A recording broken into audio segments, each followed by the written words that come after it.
الحمد لله نحمده ونستعينه ونستغفره ونعوذ بالله من شرور أنفسنا وسيئات أعمالنا من يهده الله فلا مضل له ومن يضلل فلا هادي له وأشهد أن لا إله إلا الله وحده لا شريك له وأشهد أن محمدا عبده ورسوله يا أيها الذين آمنوا اتقوا الله حق تقاته ولا تموتن إلا وأنتم مسلمون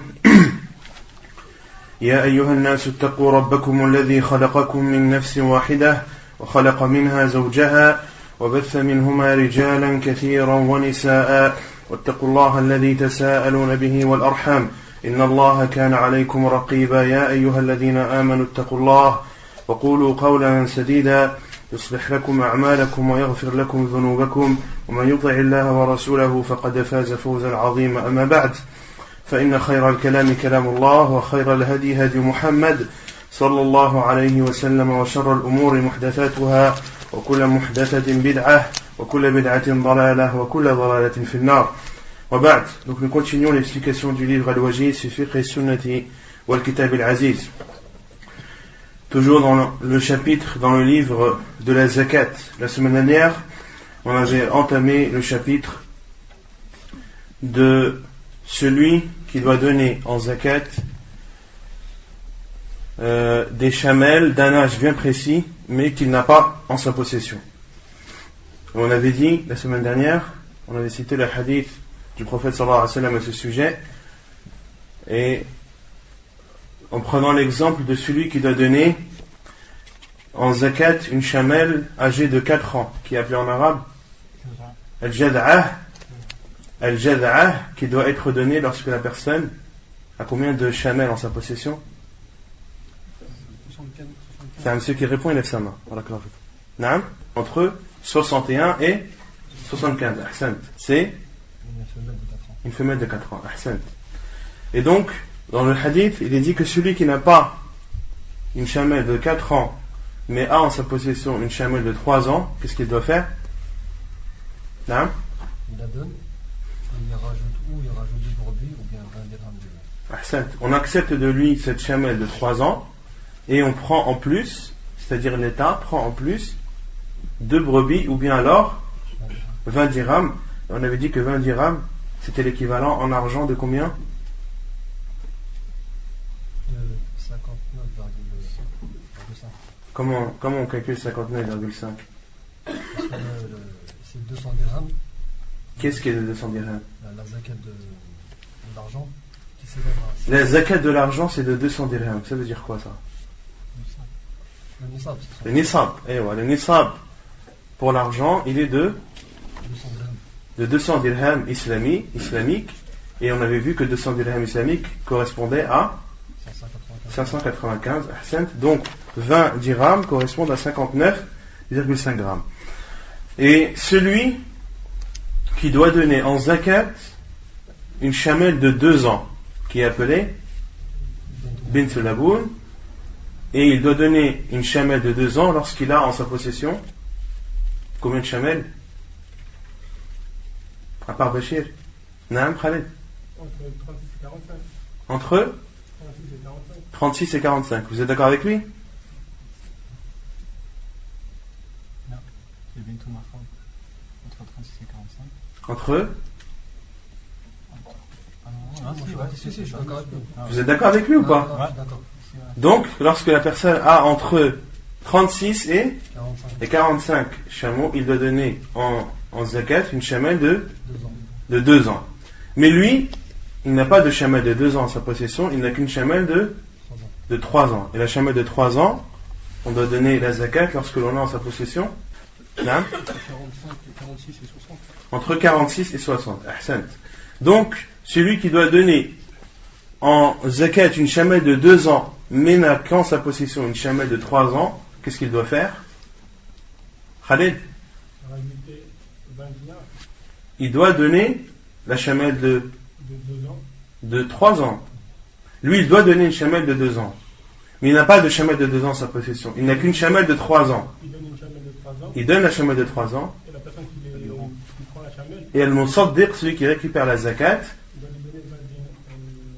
doit lui donner 20 dinars ou combien de brebis? 2 brebis. Toujours 2 brebis ou 20 dinars. Toujours 2 brebis ou 20 dinars.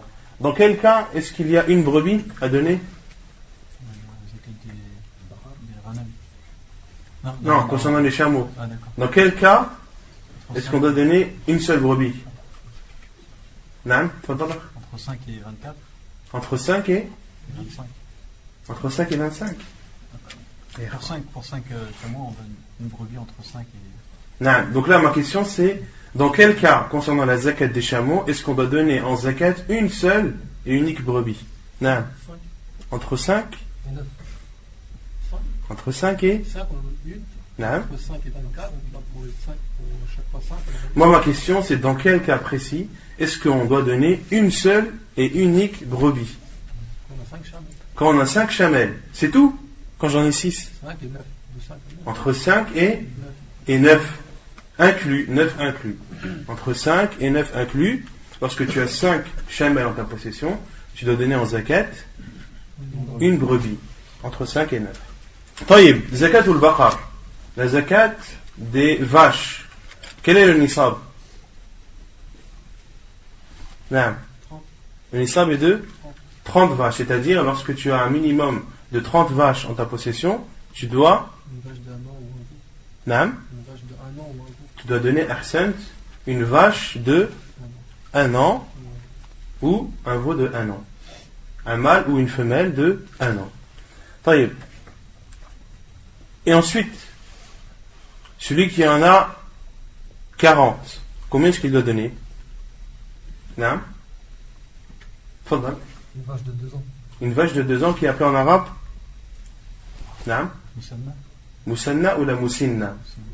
Moussinna. Moussinna. Donc, celui qui a au minimum 30 vaches, c'est là où la zakat lui est obligatoire. Ensuite, comment se fait le partage?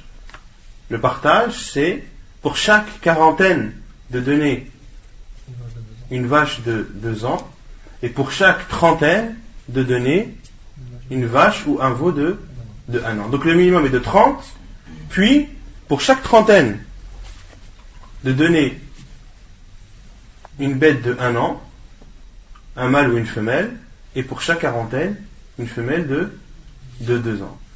Pour les trentaines, la personne a le choix entre de donner un mâle ou une femelle. Mais pour chaque quarantaine, il doit donner obligatoirement une femelle. Il n'y a plus le choix entre la femelle et le mâle, car le prophète sallallahu alayhi wa sallam a dit, pour chaque quarantaine, il y a une femelle de 2 ans. D'accord? Donc celui qui a 75 vaches, combien est-ce qu'il doit en donner en zakat? Non? 2 vaches de 1 an. Combien? 2 vaches d'1 an. 2 vaches de 1 an, ça fait 60. Il en reste combien? 15. Il en reste 15. Et on a dit la règle, c'est que lorsqu'il reste 10 ou plus, c'est qu'il y a eu un mauvais partage. Une vache de 2 ans et une vache de 1 veau de 1 an. Une vache de 2 ans, ce qui correspond à une quarantaine, à 40 vaches, et une vache de 1 an, Non, 1 an, un mâle ou une femelle. non, un mâle ou une femelle. Donc ça fait 40 plus 30, ça fait 70. Or la personne en a 75. Il reste donc 5. Donc 5 c'est plus petit que 10. Donc il n'y a pas d'erreur de partage. C'est le meilleur partage qui puisse être fait. Et les 5 qui restent comme ça en suspens, il n'y a pas de jugement dessus. Il n'y a pas de jugement dessus. Taïb. Ensuite, on a parlé de la zakat des bestiaux, al-ghanam. Quel est le nisab pour la zakat des ovins? Quel est le nisab pour la zakat des ovins? Non. Elle est de 40. Taïb. Comment se fait le partage? Comment se fait le partage de la zakat pour celui qui a des ovins? Les ovins qui comprennent, on l'avait dit, les moutons, les brebis, les chèvres et les boucs, sauf les boucs dont Non, sauf les boucs qui sont âgés, dont la viande n'est pas consommable ou difficilement consommable. Et ça, on l'a vu la semaine dernière. Taïb. Entre 40 et 120, combien doit-on donner de brebis en zakat? Une brebis. Ensuite, entre 120 et 200, on doit donner 2 brebis. Ensuite, non? J'ai dit quoi? Non, donc entre 40 et 120 inclus, on doit donner une brebis. Entre 121 et 200, on doit donner 2 brebis. Ensuite, entre 201 et 300, on doit donner 3 brebis. Et ensuite, au-dessus de 300, par centaine. C'est-à-dire par centaine, ça veut dire quoi? Par centaine, on rajoute une brebis. C'est-à-dire, au-dessus de 300, pour chaque centaine, on doit donner en zakat une brebis. Donc celui qui en a 301, il doit en donner 3 ou 4? 301. Ouais. Celui qui en a 301. Taïb, vous êtes des moussaddiq, vous êtes envoyés par l'État. Moi j'ai 301. Je vous demande combien j'ai de zakat. 3 ou 4? 4 catégories. Il faut dépasser la centaine. Subhanallah. On a dit pour chaque centaine, il y a une brebis. Dans 301, il y a combien de centaines? 3 centaines, donc il n'y a que 3 brebis. Celui qui en a 399, 3 aussi. Parce que dans 399, il n'y a que 3 centaines et non 4. Ensuite, on avait parlé des conditions pour que la zakat soit obligatoire. La première, c'était un nisab. Donc ceci, même concernant les bêtes, que ce soit les chameaux, les vaches ou les ovins, qu'il y a un nisab. Le nisab pour les chameaux est de 5, pour les vaches de 30 et pour les ovins de 40. Ensuite, le deuxième, c'est que la personne doit les avoir en sa possession pendant une durée minimum de 1 an. Ceci concernant toutes les zakats, hormis la zakat des récoltes et des cultures, car elle, la zakat doit être donnée le jour de la récolte. Non? Al-Rikaz aussi, Ahsan. Al-Rikaz aussi, il n'y a pas de durée la personne ne doit pas l'avoir en sa possession une durée bien précise. Lorsque la personne trouve Al-Rikaz, qui sont les trésors enterrés pendant la période pré-islamique, lorsque la personne les a en sa possession, elle doit donner en zakat combien? Un cinquième al-khumous, et ceci de façon immédiate, sur le champ. Ensuite, il y a une troisième condition qui elle est propre aux bestiaux, qui est le fait que toutes ces bêtes doivent être appelées en arabe sa'ima, c'est-à-dire qu'elles se nourrissent d'un pâturage libre, et qu'elles ne sont pas nourries par leurs propriétaires. Ça, c'est une des conditions. Et il faut qu'elles soient nourries dans le pâturage libre toute l'année, ou bien alors la plupart de l'année. Toute l'année, ou bien alors la plus grande partie de l'année. Et on avait dit que celui qui a un troupeau qui s'est nourri du pâturage libre pendant 6 mois, et qu'il a nourri de ses propres moyens pendant 6 mois, est-ce qu'il a la zakat dessus ou pas? Non. Non, il n'y a pas de zakat, car ce troupeau, n'a pas mangé de ce pâturage libre toute l'année ou la majorité de l'année. Ensuite, on avait parlé des biens dans lesquels on ne doit pas prendre la zakat. Qu'est-ce qu'on avait dit? Il y avait 2 sortes de biens qui ne doivent pas être pris pour la zakat. Le premier type de biens qui sont les biens précieux et chers de la personne. On avait donné l'exemple de celui qui avait un troupeau de brebis et que celui qui prenait la zakat ne devait pas prendre la meilleure des brebis, la plus chère, la plus aimée, la plus appréciée chez le fermier. Et ensuite, il y a aussi l'inverse, ou on va dire l'opposé. Il n'est pas accepté dans la zakat. Quel type de bestiaux? Non? Il y en a trois. La première, c'est qu'elle soit vieille.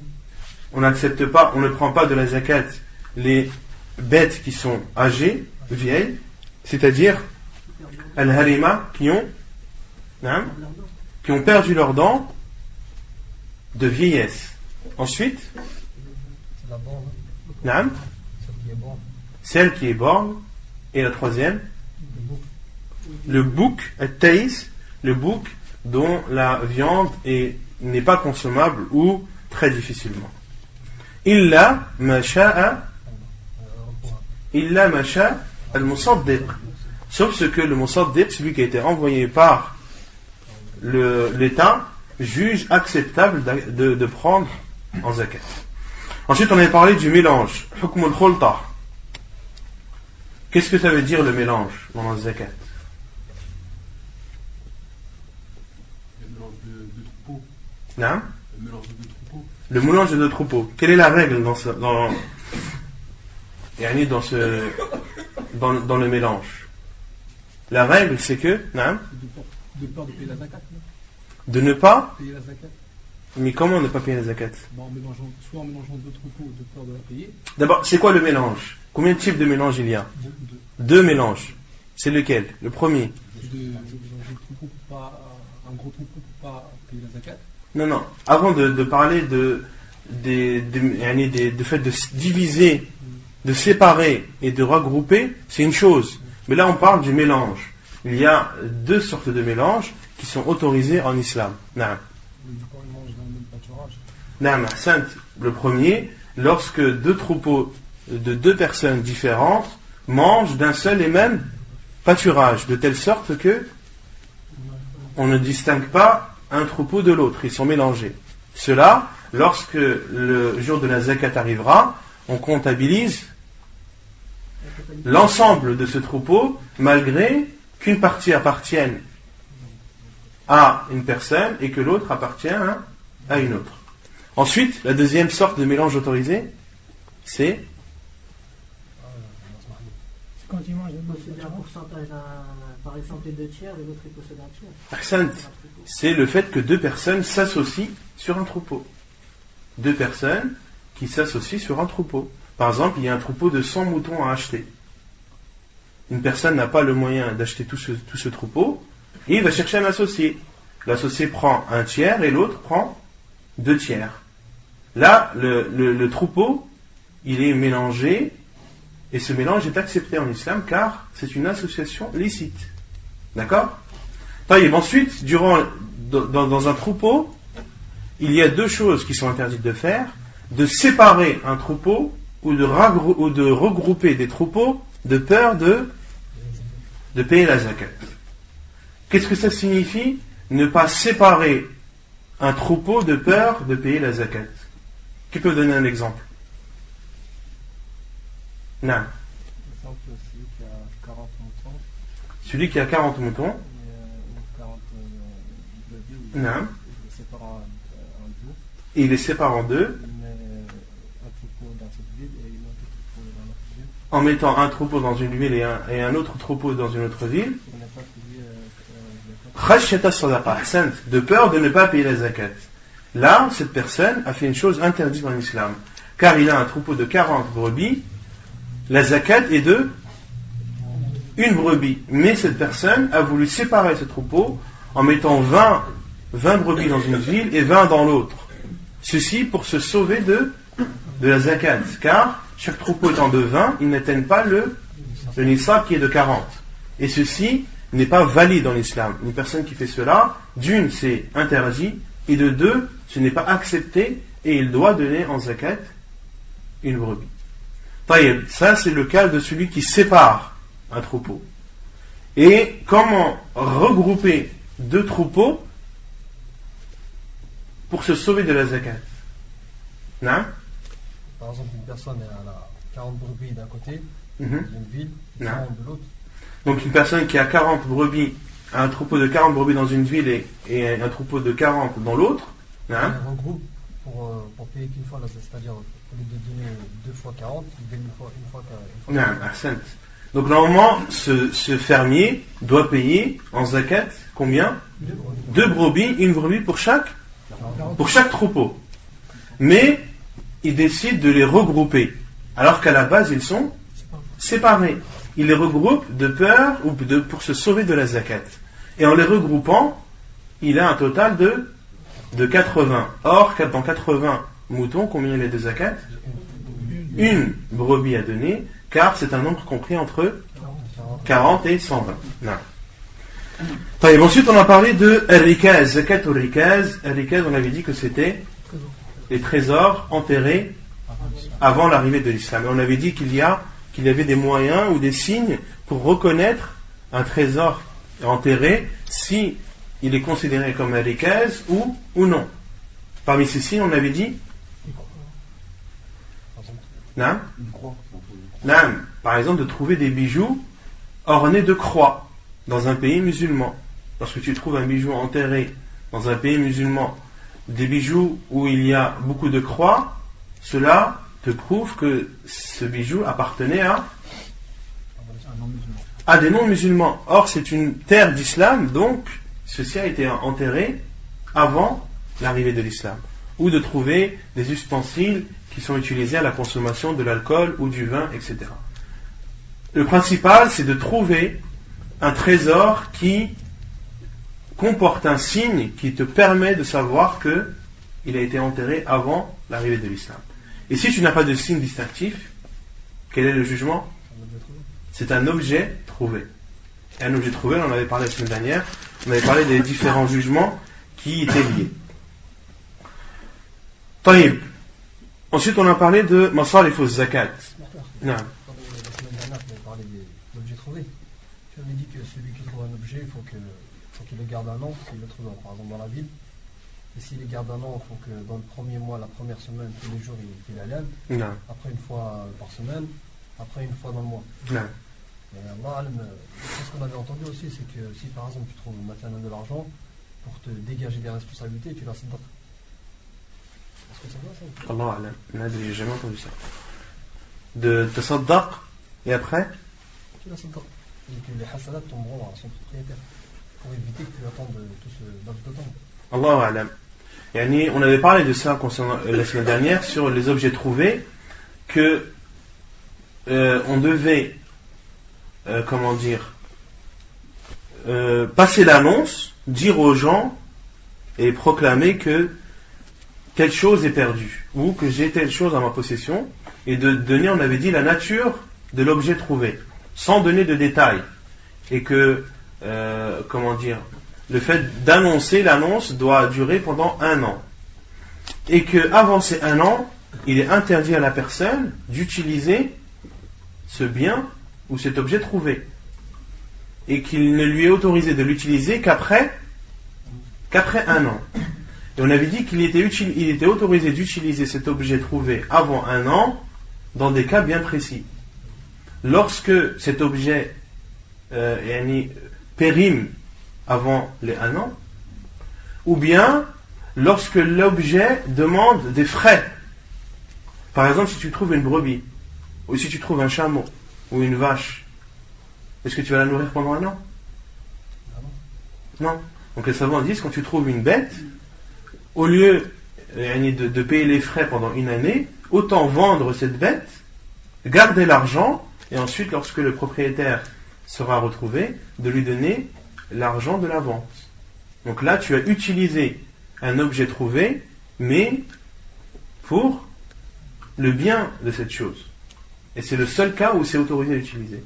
Ensuite, le fait de donner en aumône pour se sauver de toute, se dégager de toute responsabilité, Allah alam. Ça, je ne sais pas si ça rentre dans ce cas-là. Parce que c'est un objet qui peut rester en ta possession pendant 1 an. C'est un objet qui peut rester, mais toi tu sais que tu n'es pas capable de, par exemple, tous les jours venir au même endroit et faire les nains.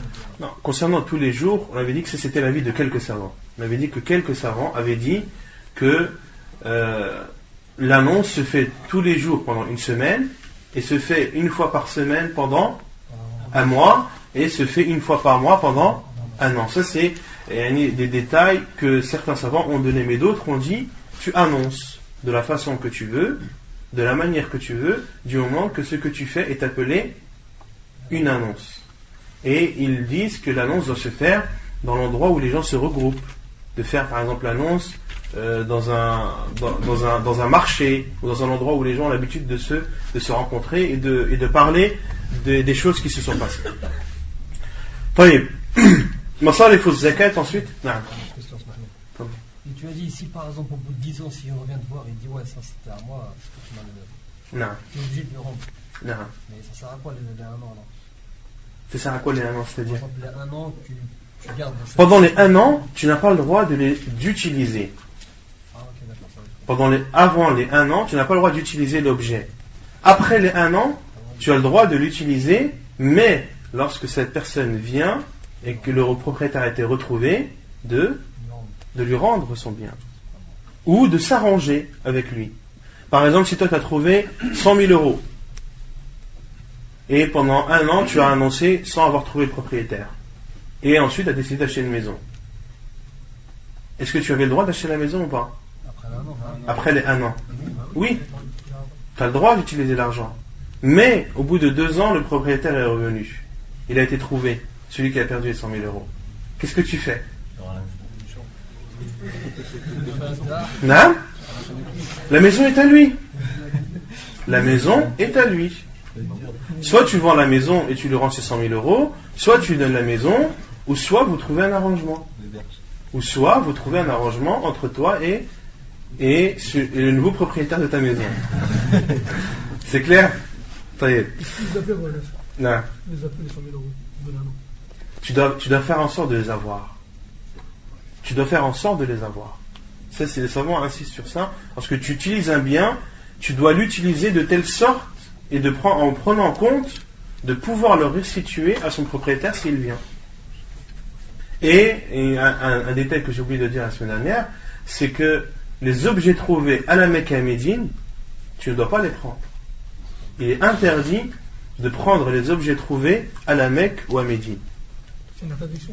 Ah, c'est une interdiction. Le professeur Sam a dit lorsqu'il a parlé de la Mecque et de Médine, qu'il est interdit de couper ses arbres, de tuer les bêtes, il est interdit de chasser à la Mecque et à Médine, et il est interdit de prendre les objets trouvés. Ensuite, on a parlé des gens vers qui on doit donner la zakat. Les gens qui sont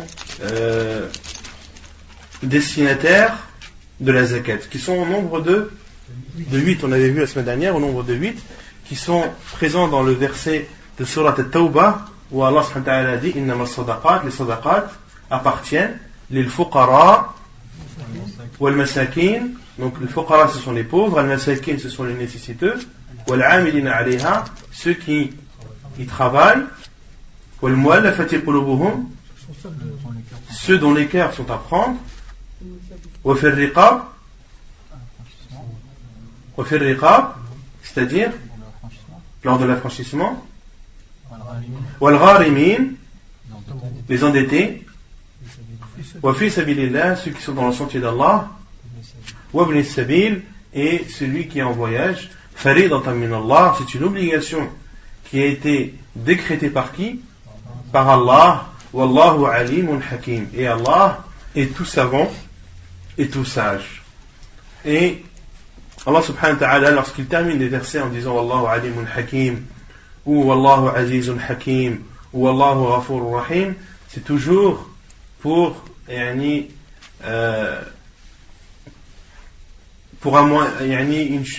c'est toujours bien calculé. Et Allah subhanahu wa ta'ala, s'il a dit alimun hakim, c'est qu'il y a un sens à comprendre dans cela.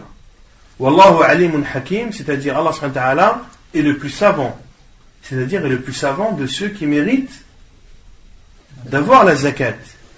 Wallahu alimun hakim, et il est sage, c'est-à-dire que son partage qu'il a fait, car ce partage c'est Allah subhanahu wa ta'ala qui l'a fait. C'est lui qui a désigné ces 8 catégories, et Allah subhanahu wa ta'ala l'a désigné par sa sagesse.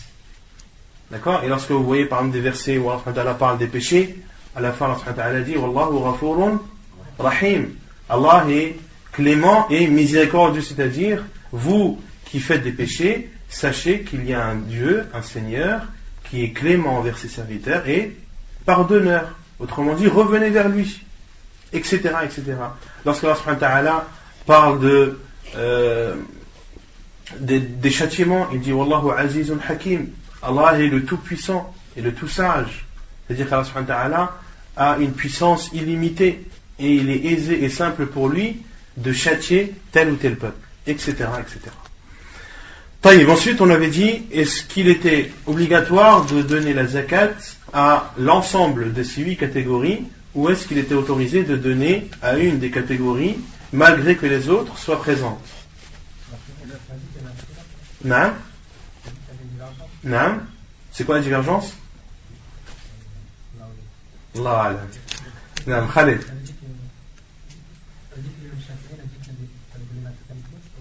Naam. Certains savants disent qu'il faut donner à l'ensemble des 8.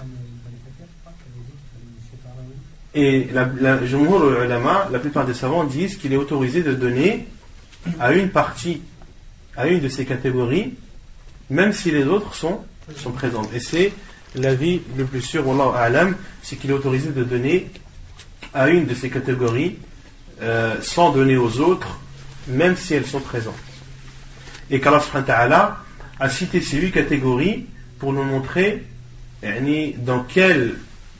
à quelle catégorie de gens on a le droit de donner la zakat, et non les 8 catégories de gens auxquelles on doit obligatoirement donner la zakat.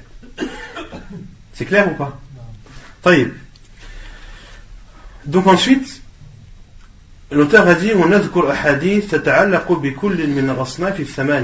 et ensuite, nous allons citer des hadiths qui sont en rapport avec chacune de ces 8 catégories. أولا فأما الفقراء فعن ابن عمر قال قال رسول الله صلى الله عليه وسلم لا تحل الصدقة لغني ولا لذي مرة سوي حديث صحيح رواه الترمذي وأبو داود. نعم. C'est pas Ibn Amr? فعن ابن عمر نعم صح. عن ابن عمر قال قال رسول الله صلى الله عليه وسلم لا تحل الصدقة لغني ولا لذي مرة سوي.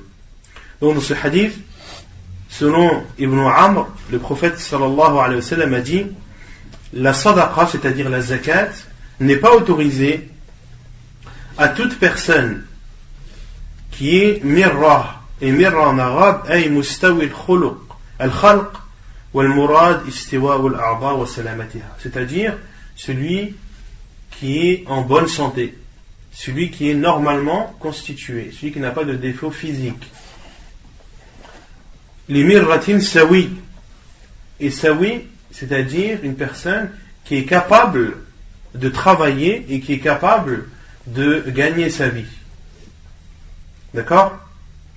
Donc, la zakat, il n'est pas autorisé de la donner à une personne qui est riche, c'est normal, ni de la donner à une personne qui est en bonne santé et qui a la possibilité de travailler et de subvenir à ses besoins.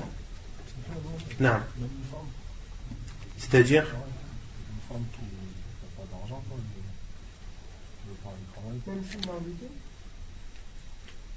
Inch'Allah, on va arriver à tout ça. Soyez patients.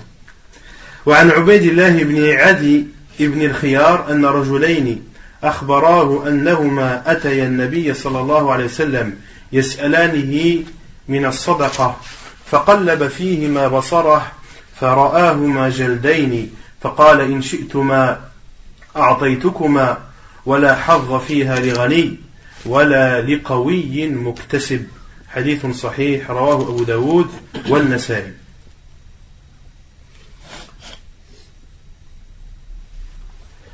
Et selon Ubaydillah ibn Adi ibn al-Khiyar, il dit que 2 hommes l'ont informé qu'ils sont allés voir le prophète sallallahu alayhi wa sallam pour lui demander de la sadaqa, c'est-à-dire de la zakat. فقلب فيهما بصره. Et le prophète sallallahu alayhi wa sallam les a regardés de haut en bas. فرآهما جلدين. Et le prophète sallallahu alayhi wa sallam a vu ces deux personnes qui étaient fortes physiquement. فقال إن شئتما أعطيتكما. Et le prophète sallallahu alayhi wa sallam a dit, si vous voulez, je vous donne. ولا حظ فيها لغني ولا لقوي مكتسب. Mais il n'y a aucune part, c'est-à-dire de la zakat, pour les personnes riches, ni pour ceux qui sont forts physiquement et capables de subvenir à leurs besoins.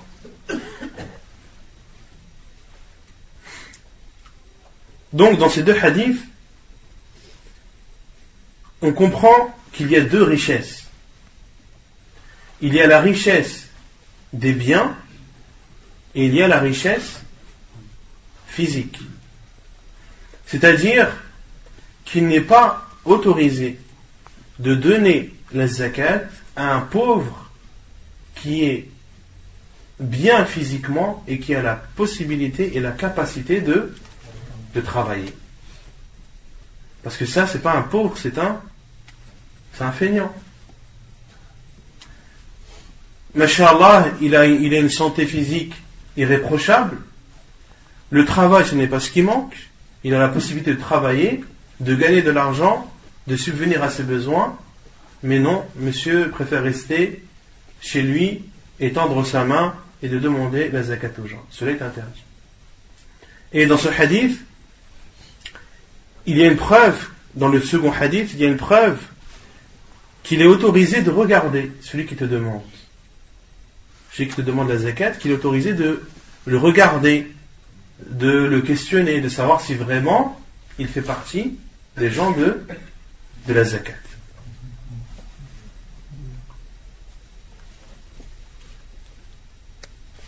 Et donc il y a ici deux richesses. La richesse des biens et la richesse de la santé. Une personne peut très bien être forte physiquement sans pour autant trouver de travail. Dans ce cas, si la personne te dit oui, c'est vrai, tu me vois, je suis en bonne santé, mais malheureusement je n'ai pas trouvé d'opportunité pour travailler. J'ai fait tous mes efforts et il n'y a pas de travail. Dans ce cas, il est autorisé de lui donner la zakat. Car il ne fait pas partie ni des riches, ni de ceux qui sont forts et qui ont la capacité de travailler, ou plutôt l'opportunité de travailler. Il ne fait partie d'aucun de ces cas, donc il est autorisé de lui donner la zakat. Et aussi, on déduit de ce hadith que celui qui te demande de lui donner, si tu vois qu'il est fort, qu'il est autorisé de lui donner, mais de le conseiller, de lui dire je te donne si tu le veux, mais la responsabilité c'est toi qui la prends. Car le prophète sallallahu alayhi wa sallam dans le hadith il a dit in shi'tuma a'taytukuma, si vous voulez je vous donne. Mais le prophète sallallahu alayhi wa sallam les a conseillés par la suite. Il leur a dit mais attention, cette zakat que je vous donne, elle ne doit pas être donnée normalement à des personnes qui sont riches ou à des personnes qui sont fortes et qui ont l'opportunité de travailler. Donc il est autorisé de donner et de remettre toute la responsabilité sur ceux qui te demandent. Wallahu a'lam. Non. Une personne qui a donné zakat à une personne qui n'a rien à voir avec ça, avec le fakir, est-ce qu'il est obligé de redonner zakat ou bien à n'importe quoi? Non, là tout je dis. Celui qui donne la zakat à une personne qui ne la mérite pas, la zakat n'est pas valide, elle n'est pas acceptée. Il doit redonner la zakat à la personne qui a le droit de la prendre. ثانيا وأما المساكين فعن أبي هريرة رضي الله عنه أن رسول الله صلى الله عليه وعلى آله وسلم قال ليس المسكين بهذا الطواف الذي يطوف على الناس فترده اللقمة واللقمتان والتمرة والتمرتان قالوا فما المسكين يا رسول الله قال الذي لا يجد غني يغنيه ولا يفطن له فيتصدق عليه ولا يسأل الناس شيئا. Hadith muttafaqun alayh. La deuxième catégorie de personnes qui sont les nécessiteux. Donc la première, qui sont les pauvres. Et les savants ont donné la définition du pauvre. Certains ont dit, c'est celui qui n'a rien en sa possession. Que le pauvre, c'est celui qui n'a rien en sa possession, et si tu ne lui donnes pas, il n'a pas. Et d'autres savants ont dit, c'est celui qui a en sa possession la moitié de sa suffisance. Celui qui a en sa possession la moitié ou moins de sa suffisance.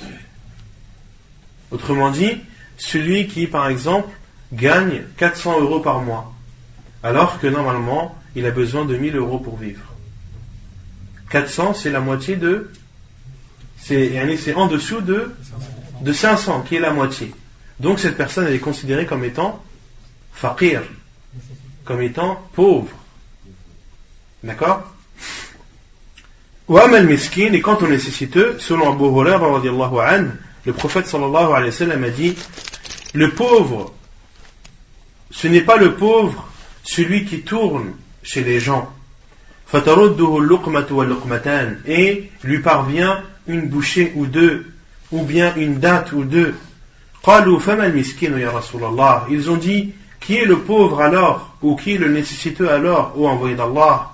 Et le prophète sallallahu alayhi wa sallam a dit, c'est celui qui ne trouve pas de riche pour l'enrichir, ni celui dont les gens connaissent, wala yuftanu lahu, ay la yu'lamu annahu muhtaj, wala yuftanu lahu, c'est-à-dire, et c'est la personne dont les gens ne savent pas qu'il est nécessiteux et donc ne lui donnent pas. Wala yas'alu an-nasa shay'a, et c'est celui qui ne demande pas aux gens. Et dans ce hadith, le prophète sallallahu alayhi wa sallam a dit, il n'est pas pauvre, ou le pauvre, ce n'est pas celui qui tourne chez les gens. Et ici, laysa al-miskin, ay laysa al-miskinu kamilan, ou laysa al-miskinu haqqa. C'est-à-dire, ce n'est pas le vrai nécessiteux, ce n'est pas le plus nécessiteux, celui qui tourne chez les gens et prend de ces gens une ou deux bouchées de nourriture, ou bien une ou deux dattes. Ce n'est pas celui-là le vrai et le plus nécessiteux. Ils ont dit, oh envoyé d'Allah, mais qui alors est celui qui est le vrai nécessiteux? Car ce qui connaît des gens, le nécessiteux, c'est celui qui demande aux gens. Et les compagnons du prophète sallallahu alayhi wa sallam ont dit, oh envoyé d'Allah, mais qui est alors le nécessiteux? Et le prophète alayhi wa sallam a dit, c'est celui qui ne trouve pas de richesse qui puisse l'enrichir. Et c'est celui dont les gens ne savent pas qu'il est pauvre. Richesse ou riche? Riche. Wala yajidu ghinan. Wala yajidu ghinan, afwan. Wala yajidu ghinan, c'est-à-dire une richesse. J'ai dit riche tout à l'heure. Richesse. Wala yajidu ghinan. Il ne trouve pas de richesse, c'est-à-dire de bien qui pourrait l'enrichir. Wala yuftanu lahu fayatasaddaqu alayhi. Et les gens ne savent pas qu'il est nécessiteux. Les gens ne savent pas qu'il est nécessiteux. Et il y a une preuve dans cela que le nécessiteux est meilleur que le pauvre. Pourquoi? Parce que le nécessiteux, il peut très bien être dans le besoin sans que cela ne puisse se voir. Quant au pauvre, il n'a rien. Tu le vois, tu sais tout de suite que c'est un pauvre. Quant au miskin, non, c'est plus subtil. C'est quelqu'un qui a des biens, mais ces biens ne lui suffisent pas. Il est dans la galère, mais ce besoin qu'il a n'est pas flagrant sur lui. Wala yas'alu an-nasa shay'a, et ne demande pas également aux gens. Le vrai nécessiteux, c'est celui qui ne demande pas aux gens, celui qui a sa izza, celui qui a son honneur, celui qui connaît le hadith du professeur sallam, al-yadul uliya khayrun min al-yadi sufla, que la main haute est meilleure que la main basse, c'est-à-dire la main qui donne est meilleure que la main qui prend.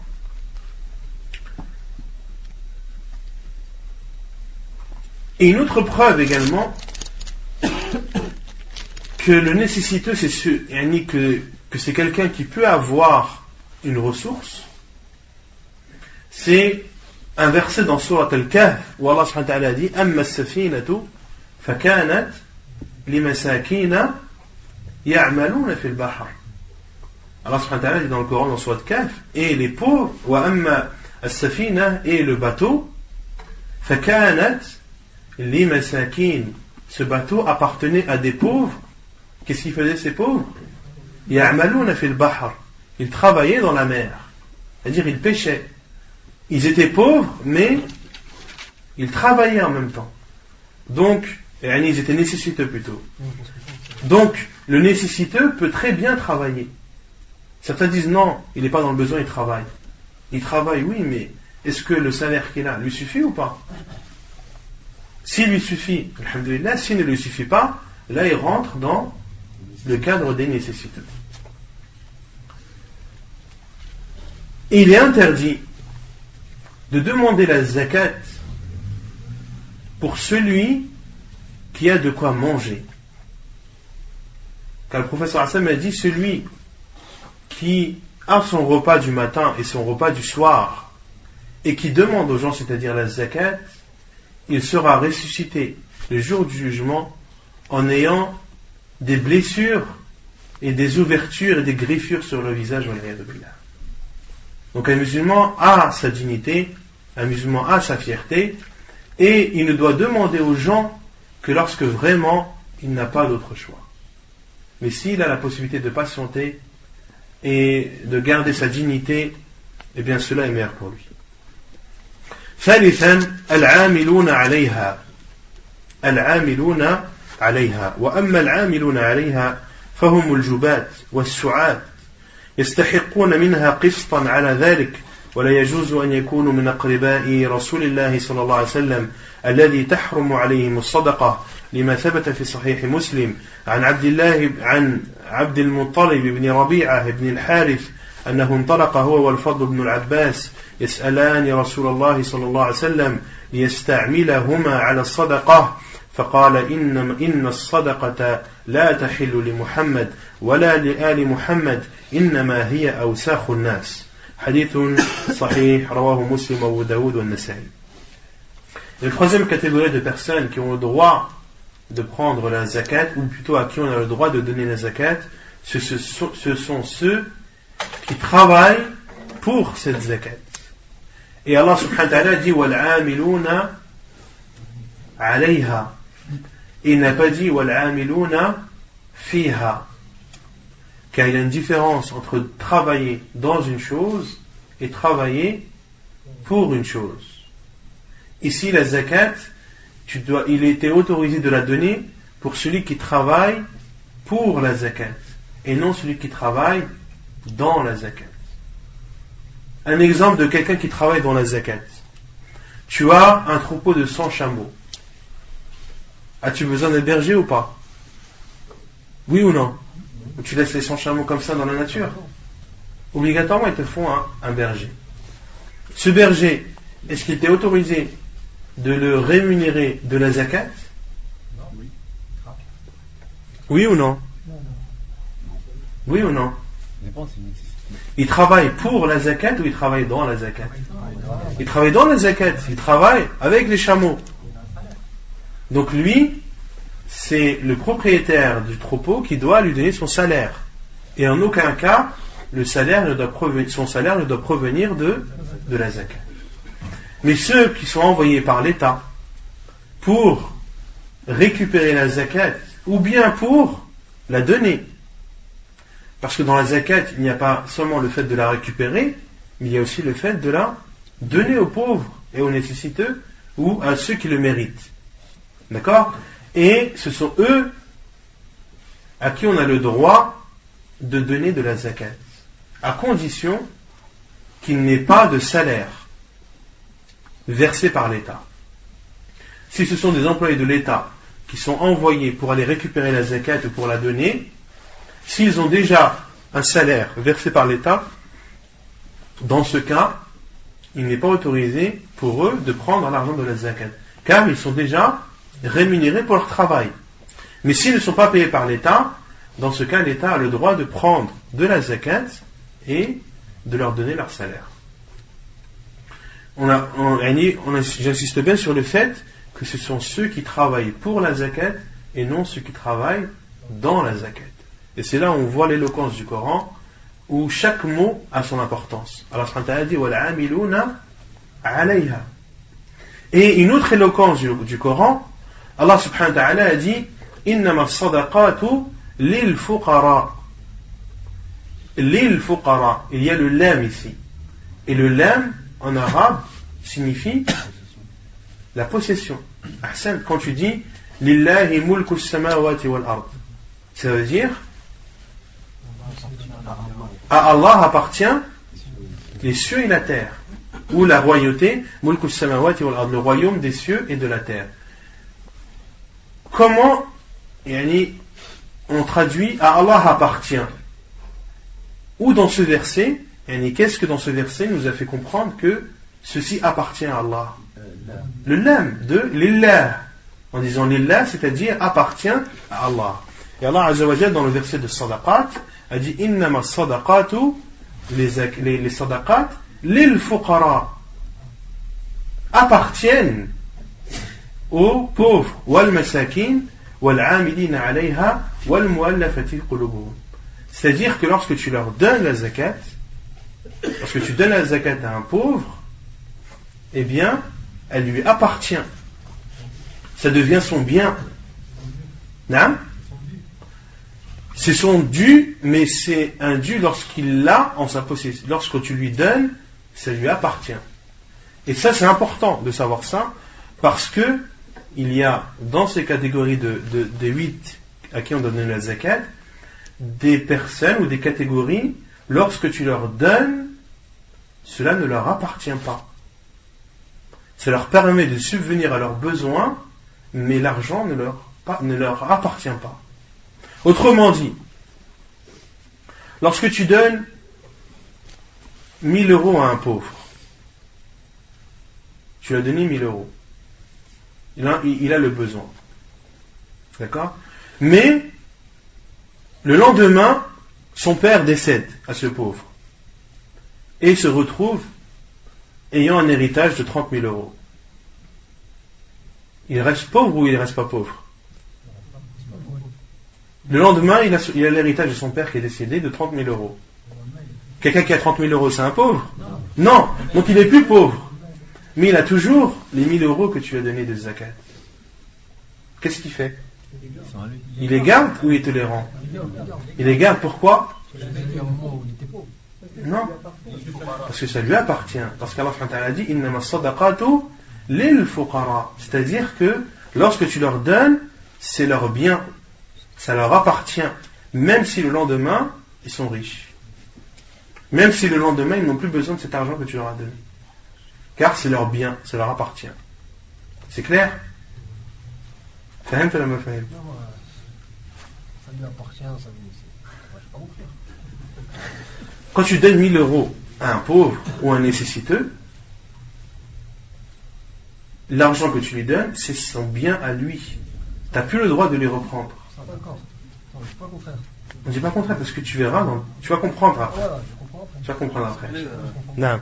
Et s'il les rend, il prend du ith ou pas? S'il les rend, tu dis que s'il veut lui rendre, il prend du ith? Allahu a'lam, la adri. S'il veut les rendre, Allahu a'lam, la adri, je ne sais pas. Il y a un exemple. Maintenant, une personne a eu 2000 euros. Et ces 2000 euros là, il les a gardés pendant un an. Est-ce qu'il est sans zakat dessus? Parce que c'est l'argent de zakat. Non, après, s'il a 2000 euros en sa possession, c'est plus un pauvre. En sachant que c'est de l'argent de la zakat. Mais s'il a 2000 euros en sa possession pendant un an, c'est qu'il n'en a pas eu besoin. Ouais. S'il n'a plus besoin de 2000 euros, c'est que c'est plus un pauvre. Non? Non. Celui qui a le nisab, au minimum, celui qui a le nisab pendant un an, il doit donner la zakat, même si l'année d'avant c'était un pauvre. Non. Donc ceux qui travaillent pour la zakat ont le droit de prendre une partie de la zakat, et cela est interdit si ces personnes font partie des proches du prophète sallallahu alayhi wa sallam, car les proches du prophète sallallahu alayhi wa sallam, la zakat leur est interdite. La preuve, c'est ce qui est rapporté dans Sahih Muslim, selon Abd al-Muttalib ibn Rabi'a ibn al-Harith, qui dit qu'il est parti, lui et Al-Fadl ibn al-Abbas, demander au prophète sallallahu alayhi wa sallam de les faire travailler dans la zakat. Et le prophète sallallahu alayhi wa sallam leur a dit inna sadaqa, c'est-à-dire la zakat n'est pas autorisée à Muhammad, ni à la famille de Muhammad, car ces sadaqat sont, si on traduit littéralement, les saletés des gens. C'est-à-dire, il faut comprendre les saletés des gens, c'est-à-dire que les zakat purifient l'argent de la personne. Lorsque tu donnes la zakat de ton argent, tu purifies ton argent. Donc la zakat, c'est ce qui t'a permis de purifier ton argent. C'est pour ça que le professeur Sam a appelé wa hiya awsakhun nas. Et donc, il n'est pas autorisé à quelqu'un appartenant à la famille du prophète sallallahu alayhi wa sallam de travailler pour la zakat. Car le professeur Sam a dit, il n'est pas autorisé ni à Muhammad, ni à la famille de Muhammad. Et al-al en arabe, c'est jusqu'au 4e grand-père. C'est jusqu'au 4e grand-père. Autrement dit, tous ceux qui sont les enfants de Banu Hashim, en dessous, il ne leur est pas autorisé de prendre la zakat. Car le prophète sallam, c'est Huwa Muhammad ibn Abdullah ibn Abd al-Muttalib ibn Hashim. Donc là, les enfants du prophète sallam, Ibn Hashim est leur 4e grand-père. Donc elle en arabe, c'est jusqu'au 4e grand-père. Tous ceux qui sont de la famille du prophète sallallahu alayhi wa sallam, c'est-à-dire qu'au temps du prophète sallallahu alayhi wa sallam, tous ceux qui faisaient partie des enfants de Banu Hashim, en descendant, n'avaient pas droit à la zakat. D'accord. T'as compris? J'ai compris. Parce que t'as Ibn Abd Manaf. D'accord? Ibn Abd Manaf, son père c'était, ou plutôt son fils c'était Ibn Hashim. Mais Ibn Abd Manaf, s'il avait un deuxième fils, la descendance de son deuxième fils, est-ce qu'elle a le droit de prendre la zakat ou pas? Oui. Bah oui. Oui. Pourquoi?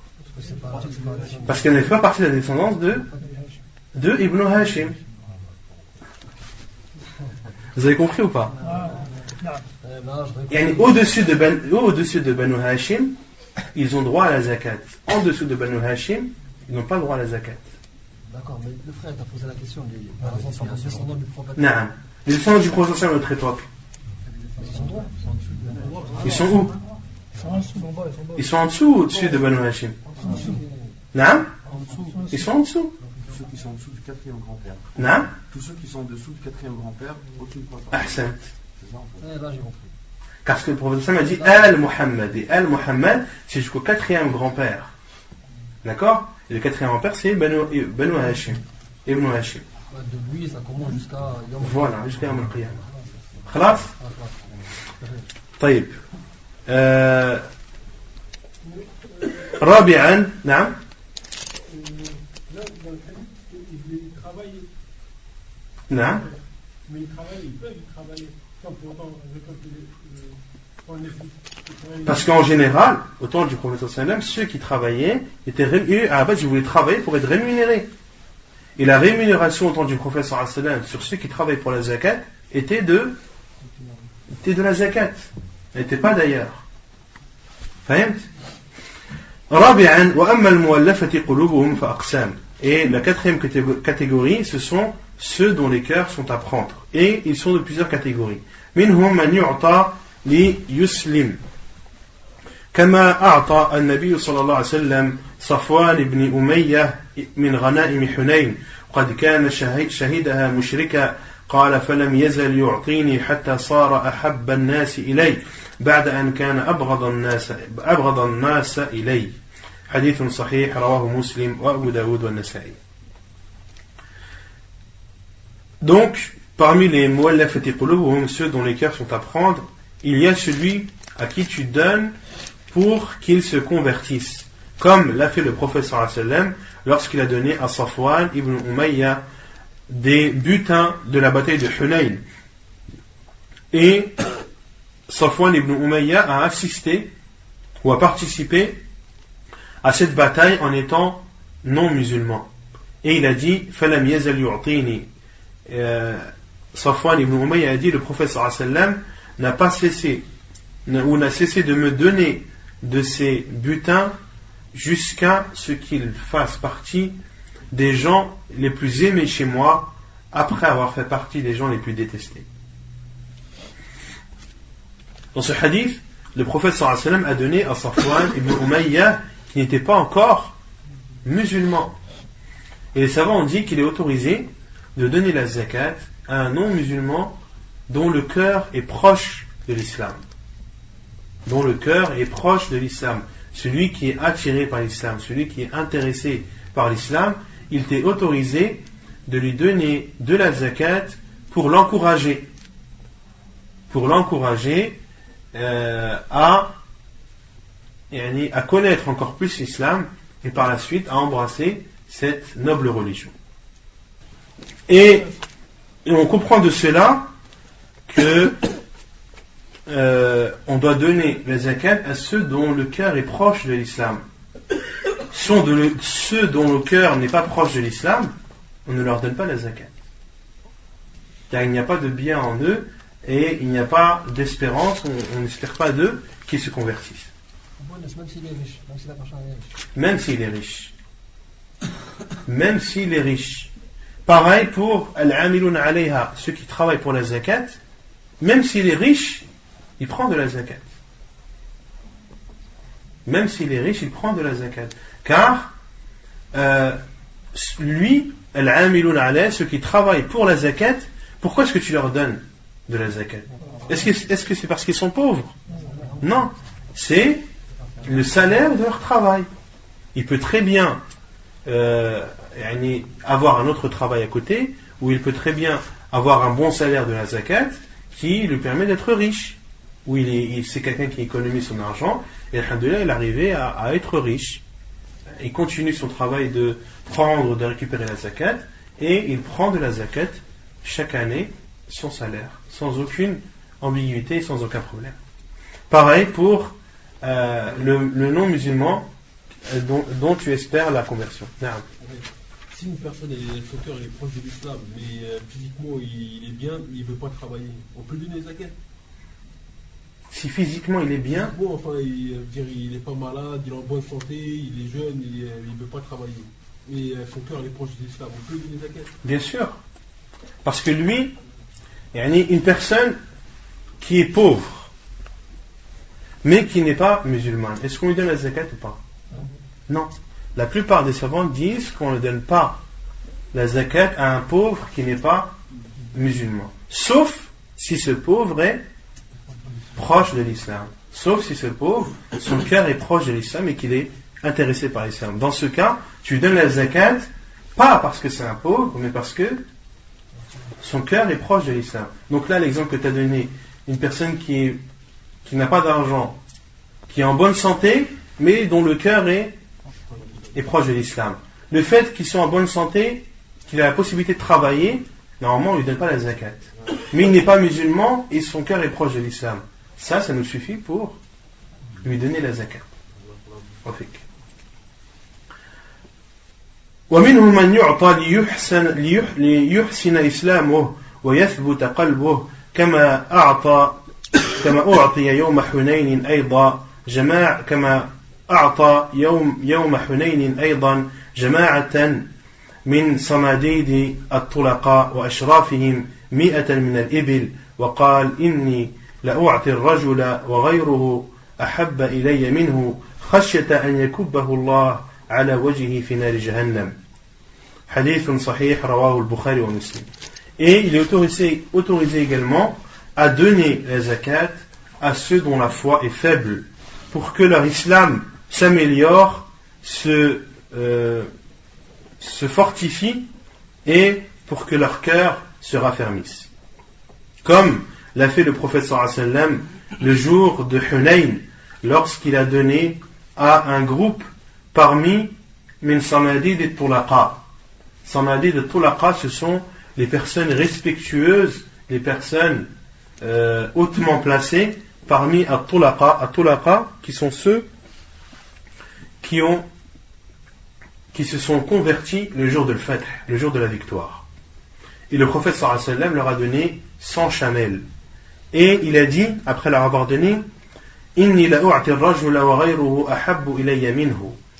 Et je donne à des personnes et je laisse d'autres personnes qui sont plus chères à moi. Khashyatan yakubbahu Allah ala wajhihi fi nar jahannam. De peur qu'Allah le fasse plonger ou fasse plonger son visage dans le feu de l'enfer. Ça, c'est une partie du hadith. Dans la totalité du hadith, il y avait les Ansar. Le prophète sallallahu alayhi wa sallam a divisé ou a dispatché le butin de Hunayn, et il y avait l'Ansar et d'autres tribus. Et le prophète sallallahu alayhi wa sallam a distribué et n'a pas donné l'Ansar. Il n'a rien donné à l'Ansar. Alors que ce sont eux qui lui ont donné la victoire, etc., etc. Et ils se sont plaints au prophète sallallahu alayhi wa sallam. Et le prophète sallallahu alayhi wa sallam leur a dit, ne vous suffit-il pas que vous ayez Muhammad entre vous et qu'il vive parmi vous? Ils ont dit oui, ô envoyé d'Allah. Et dans un autre hadith, le prophète sallallahu alayhi wa sallam séparait ou divisait partageait le butin, et un compagnon radiallahu anhu disait au prophète sallallahu alayhi wa sallam, mais lui il est encore plus croyant.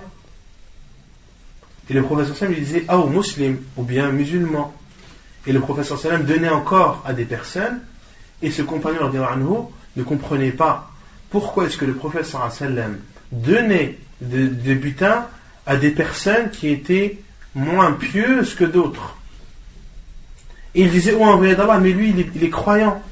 C'est-à-dire l'autre personne à qui tu ne donnes pas, elle est croyante. Et le prophète sallallahu alayhi wa sallam me dit, et le musulman, ou le musulman. Et ensuite le prophète sallallahu alayhi wa sallam lui a expliqué pourquoi il a fait cela. Et a dit qu'il donnait l'argent ou le butin à ces personnes qui sont faibles, de peur qu'ils ne dénaissent l'islam et qu'ils ne se retrouvent dans le feu de l'enfer. Et quant aux autres qui sont croyants, eh bien ils sont déjà, leurs pas sont raffermis dans l'islam, ils sont stables, ils sont bien ancrés dans l'islam, et leur foi leur suffit comme butin. Leur foi qu'ils ont leur suffit comme butin. Et en matière de zakat, en matière de donation, on ne regarde pas celui qui est plus pieux que l'autre. La piété n'est pas une priorité lorsque l'on donne la zakat. Là, au contraire, c'est celui qui a une foi plus basse qui mérite la zakat plus que celui qui a une foi plus grande. Car celui qui a une foi plus basse, le fait que tu lui donnes de la zakat, cela va lui faire plaisir, cela va le motiver et l'encourager à augmenter sa foi et être un croyant par la suite. وفي الصحيحين عن أبي سعيد أن عليا بعث إلى النبي صلى الله عليه وسلم بذهيبة في تربتها من اليمن فقسمها النبي صلى الله عليه وسلم بين 4 نفر الأقرع بن حابس وعيين بن بدر وعلقم بن علاثة وزيد الخير وقال أتألفهم حديث متفق عليه. Il y a une autre preuve qu'il est autorisé de donner de la zakat à des personnes dont la foi est faible pour qu'elle augmente, c'est le hadith de Abu Sa'id rapporté dans le Bukhari et Muslim qui rapporte que Ali ibn Abi Talib radiallahu anhu a envoyé au prophète sallallahu alayhi wa sallam un morceau d'or fi taribatiha qui était encore dans sa terre. C'est-à-dire que l'or n'avait pas été extrait de la terre, il était encore mélangé, recouvert de terre. Min al-Yaman, Ali ibn Abi Talib l'a envoyé depuis le Yémen. Et le prophète sallallahu alayhi wa sallam a divisé ce morceau d'or en 4 et l'a donné à l'Aqra ibn Habis, à Uyayna ibn Badr, à Alqama ibn Ulatha et à Zayd al-Khayr. Et le prophète sallallahu alayhi wa sallam a dit Ata'allafuhum, je leur donne pour que leur cœur se rapproche. Je leur donne pour que leur cœur se rapproche. ومنهم من يعطى لما يجرى من إسلام نظائره أو لما يجري من إسلام نظائره. Et il y a d'autres personnes à qui tu peux donner de façon indirecte, de telle sorte que ses homologues puissent se convertir. Autrement dit, si tu donnes la zakat à, par exemple, un roi ou un empereur, pour que l'empereur de l'autre pays se convertisse. Fahimtum? De donner la zakat de façon indirecte, de vouloir faire rapprocher les cœurs des autres de façon indirecte, en le donnant à une personne pour que l'autre personne soit attirée. لما يجري من إسلام نظائره ومنهم من يعطى ليجبى الصدقات ممن يليه. Et d'autres personnes à qui tu donnes la sadaqat pour que ceux qui sont sous sa responsabilité donnent la zakat. Autrement dit, tu as le chef d'une tribu. La tribu ne donne pas la zakat. Toi, si tu donnes de l'argent à ce chef de la tribu, il va ordonner à cette tribu de donner la zakat.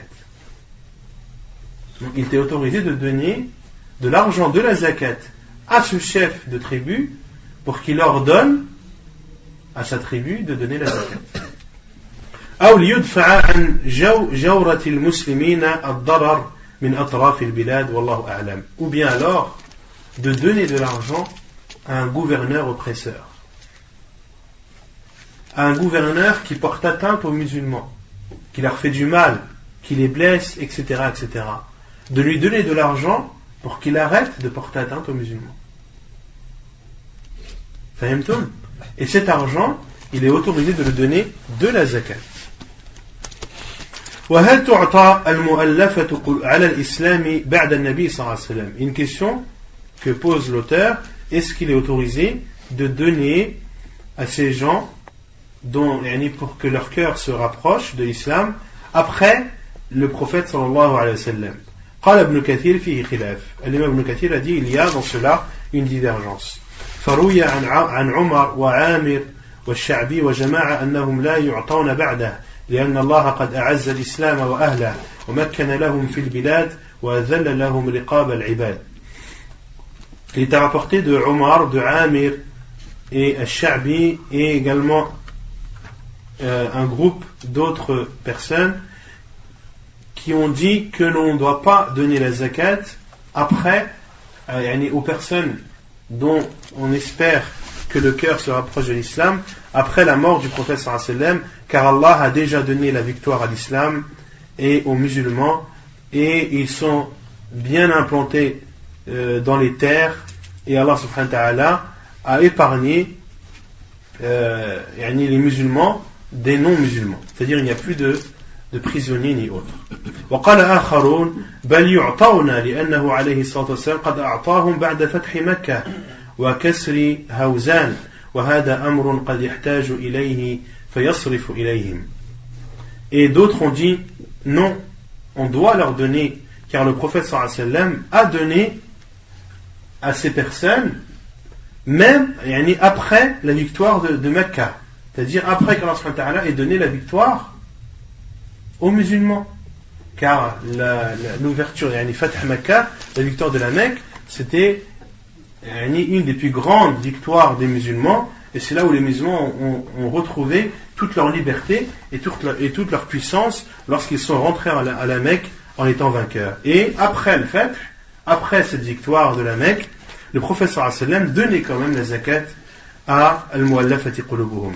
Et c'est l'avis le plus sûr, wallahu a'lam, c'est qu'il est autorisé de donner la zakat à ces personnes, donc qui sont, comme on a dit, de plusieurs catégories, de donner à un non-musulman dont le cœur est proche de l'islam, ou de donner à un musulman dont la foi est faible pour qu'elle se fortifie, ou de donner à quelqu'un pour que son homologue, ou celui qui est au même niveau que lui, se convertisse, ou bien alors de donner la zakat à un gouverneur qui porte atteinte aux musulmans. خامسا وأما الرقاب فروي عن الحسن البصري ومقاتل ابن حيان وعمر بن عبد العزيز وسعيد بن جبير والنخعي والزهري وابن زيد أنهم المكاتبون وروي عن أبي موسى الأشعري نحوه وهو قول الشافعي والليث رضي الله عنهما وقال ابن عباس والحسن لا بأس أن تعتق الرقبة من الزكاة وهو مذهب أحمد ومالك وإسحاق أي أن الرقاب أعم من أن يعطي المكاتب أو يشتري رقبة فيعتقها استقلالا وقد ورد في ثواب الاعتاق وفك الرقبة أحاديث كثيرة وأن الله تعالى يعتق بكل عضو منها عضوا من معتقها حتى الفرج بالفرج وما ذاك إلا لأن الجزاء من جنس العمل وما تجزون إلا ما كنتم تعملون. Donc cinquièmement, concernant l'affranchissement, al-riqab. Et al-riqab en arabe ou en islam se divise en 4.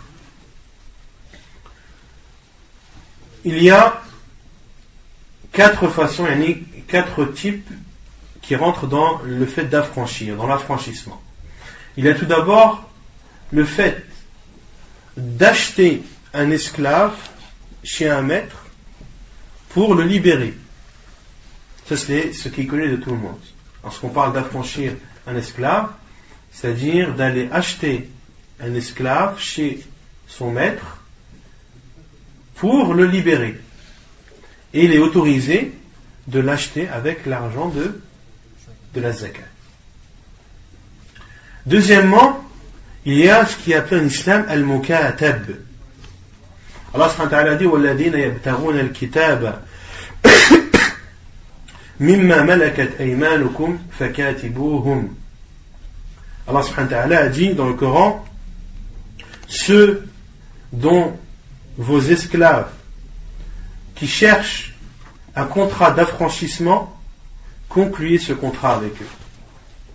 Allah subhanahu wa ta'ala dit, ceux dont vos esclaves cherchent à conclure un contrat d'affranchissement, alors faites-leur le contrat. Autrement dit, si un esclave dit à son maître, affranchis-moi, et fais avec moi un contrat d'affranchissement, et mettons-nous d'accord sur une somme que je te remettrai pour que tu m'affranchisses.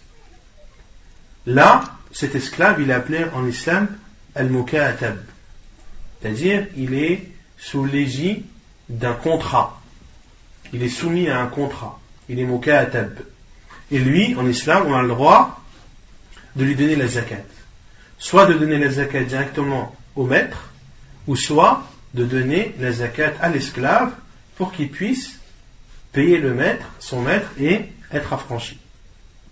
C'est clair? La première, il n'y a pas de contrat. C'est des gens qui vont directement chez le maître et achètent l'esclave. Le second, c'est al-mukatab, l'esclave qui a un contrat d'affranchissement et dont il y a une somme bien déterminée. Cette somme doit être versée à son maître pour qu'il soit libéré. Allah subhanahu wa ta'ala dit fakatibuhum in alimtum fihim khayra. Allah subhanahu wa ta'ala dit et faites-leur le contrat in alimtum fihim khayra, si vous savez d'eux du bien ou si vous ne connaissez d'eux que du bien. Troisièmement, il y a les prisonniers musulmans. Les prisonniers musulmans qui sont entre les mains des non-musulmans, il est autorisé de payer de l'argent pour les libérer. Et cet argent, il est autorisé de la payer de la zakat. Et pareil pour celui qui est kidnappé. Si un musulman est kidnappé par des ravisseurs qui lui portent atteinte et qui demandent une rançon, il est autorisé de payer cette rançon de l'argent de la zakat. Comme cela, taïb. Donc là, l'auteur a dit qu'il était rapporté selon le Hassan al-Basri, Muqatil ibn Hayyan, Omar ibn Abd al-Aziz, Saïd ibn Jubair, al-Nakha'i, al-Zuhri ibn Zayd, qu'il s'agit là des al-Mukataboun, qu'il s'agit là des esclaves qui sont sous un contrat d'affranchissement. وروي عن أبي موسى الأشعري ونحوه, et également cela a été rapporté selon Abu Musa al-Ash'ari, et c'est également l'avis de Al-Shafi'i et de Al-Layth, qu'Allah les a agréés. وقال ابن عباس والحسن, Ibn Abbas et Al-Hassan ont dit il n'y a pas de mal à affranchir un esclave de la zakat. Autrement dit, c'est la première catégorie qu'on a citée. وهو مذهب أحمد ومالك وإسحاق, et c'est l'avis de l'imam Ahmed, l'imam Malik et Ishaq. أي أن الرقاب أعم من أن يعطى المكاتب, c'est-à-dire que c'est plus vaste que de donner seulement à un esclave qui a un contrat d'affranchissement, mais tu peux aussi acheter un esclave pour l'affranchir. وهو مذهب أحمد أو يشتري رقبة فيعتقها استقلالا, ou bien d'acheter directement un esclave et de l'affranchir juste après. وقد ورد في ثواب الإعتاق وفك رقبة أحاديث كثيرة. Il y a beaucoup de hadiths qui nous montrent ou qui prouvent les bienfaits, les mérites d'affranchir les esclaves en islam. Car en islam, il est demandé aux musulmans d'affranchir ses esclaves. C'est la meilleure des choses qu'il peut faire. وأن الله يعتق, et dans le hadith, il est cité que Allah subhanahu wa ta'ala épargne chaque membre, chacun de tes membres, c'est-à-dire toi qui as affranchi ton esclave, sache qu'Allah subhanahu wa ta'ala épargnera, c'est-à-dire de l'enfer, chacun de tes membres, min mu'tiqiha, c'est-à-dire chaque membre que tu auras affranchi de ton esclave, Allah subhanahu wa ta'ala les préservera de l'enfer. Yani chaque membre que tu as affranchi de ton esclave, les membres de son corps, et bien les mêmes membres de ton corps à toi, Allah subhanahu wa ta'ala les préservera du feu de l'enfer. Et le prophète sallallahu alayhi wa sallam a dit hatta al-farj bil farj, même l'organe génital que tu auras affranchi de ton esclave, et bien Allah subhanahu wa ta'ala préservera ton organe génital du feu de l'enfer. Wa ma dhalika illa li anna al-jazaa'a min jinsi al-amal, et ceci car la récompense est proportionnelle à l'acte que tu fais. La récompense est proportionnelle à l'acte que tu fais. Autrement dit, l'affranchissement que tu as fait de tous ces membres de cette personne, eh bien, la récompense est proportionnelle, c'est-à-dire qu'Allah subhanahu wa ta'ala, comme tu as affranchi les membres de cet esclave, eh bien, Allah subhanahu wa ta'ala préservera tes membres à toi du feu de l'enfer. Et Allah subhanahu wa ta'ala dit وَمَا تُجْزَوْنَ إِلَّا مَا كُنْتُمْ تَعْمَلُونَ, et vous ne serez récompensés que de ce que vous œuvrez. Que de ce que vous œuvrez. Non. Tu nous as dit 4 catégories, mais tu n'en as cité que 3. Non, il y en a 4. On a cité d'acheter un esclave pour l'affranchir, de donner l'argent à l'esclave qui a un contrat d'affranchissement, de donner de l'argent pour libérer un prisonnier, et de payer la rançon de celui qui est kidnappé. Non, c'est une catégorie à part. Non. Si, en islam c'est autorisé, mais il est fortement recommandé de l'affranchir. Mais c'est autorisé en islam. C'est autorisé, mais l'islam te demande d'affranchir, et c'est pour ça qu'il y a beaucoup de kafarat, d'expiation, qui comportent quoi? L'affranchissement des esclaves. Donc quand le prophète il avait sahabi l'avait giflé. Non, dans ce hadith, le prophète sallallahu alayhi wa sallam, il est dans le hadith de Ibn al-Hakam al-Sulami. Ibn al-Hakam al-Sulami qui avait giflé une de ses serviteuses, qui était une enfant. Et il dit que cela l'a peiné. Cela lui a fait de la peine. Il a voulu se rattraper et faire quelque chose. Et il est parti voir le prophète sallallahu alayhi wa sallam et il a dit: oh, envoyé d'Allah, voilà ce que j'ai fait. J'ai giflé ma serviteuse. Qu'est-ce que je peux faire pour réparer mon erreur? Je ne suis pas à l'aise dans le geste que j'ai fait. Et le prophète sallallahu alayhi wa sallam lui a dit: Tiha, ramène-la. Et lorsqu'il l'a ramené, le prophète sallallahu alayhi wa sallam lui a dit: Man ana, qui je suis? Il a dit: tu es l'envoyé d'Allah. Et il lui a dit: et où est Allah? Il a dit: huwa fis sama, il est au-dessus des cieux. Et c'est là où le prophète sallallahu alayhi wa sallam a dit à Abu al-Hakam al-Sulami, i'tiqha fa innaha mu'mina. Toi qui voulais faire quelque chose pour rattraper ton erreur, car cela ne te dérangeait, eh bien affranchis-la, car c'est une croyante. Mais là, le prophète sallallahu alayhi wa sallam a dit, c'est pas un ordre qu'il fait à la communauté. Là, c'est un conseil qu'il a dirigé à Ibn al-Hakam al-Sulami. Wallahu a'lam. نكتفي بهذا القدر وسبحانك اللهم وبحمدك أشهد أن لا إله إلا أنت أستغفرك وأتوب إليك.